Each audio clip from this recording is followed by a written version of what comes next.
So pagkatapos kang kumain, syempre toothbrush ako and then ginagamit ko nga is itong Yandees 1460 ppm Orthodontic Toothpaste. Ito recommended to sa mga naka-braces like me. Syempre naggiting nga din ako gamit itong Orthodontic Twin Line Floss Picks. Ayan. So hindi ko napapakita paano gamitin. Ito toothbrush mo lang naman yan. So itong toothpick kasi maganda siya gamitin. Ayan o. Gaganyan mo lang siya. Ganyan. Ganyan mo lang sa mga singit-sangit ng ngipin mo. Then kapag hindi naman siya kukuha, ito naman dulo. Ito talaga. Ganyan. Pati sa ilalim. Yan. Tapos, after nyan, dahil nakaano kasi ako ngayon, naka-elastic. Yung pinagtanggalan ko, hindi ko na yung binabalik ulit, tinatapon ko na. Kasi madami naman siya eh. Bigay ito ng dentist ko, isang plastic na ganito, madami siyang laman. So, in case, kung sakali na maubos, dihingin na lang ako ulit o kaya bibili, diba? So, ganito lang siya, ganyan. Maliit na rubber lang to. Tapos, ito may kasama na siyang pangkawit. Kakawitin ko lang siya. Ayan, ganyan.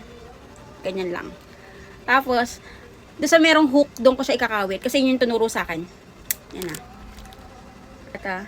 Hook. Ayan. Tapos, yan. Ganyan yung turo sa akin.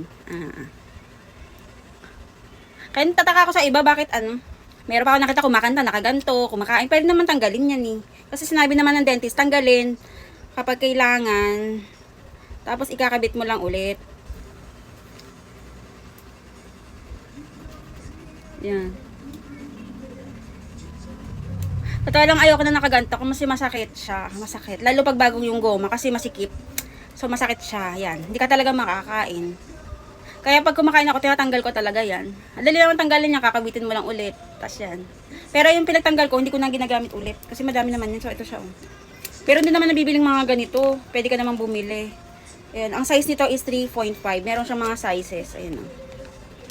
3.5. Elastics. Yan. Sa ganun lang. May braces dyan ito. Recommended sa atin itong mga yan, this toothpaste na to. Tsaka ito meron silang floss. Available sa ating Yellow Basket. Check out na.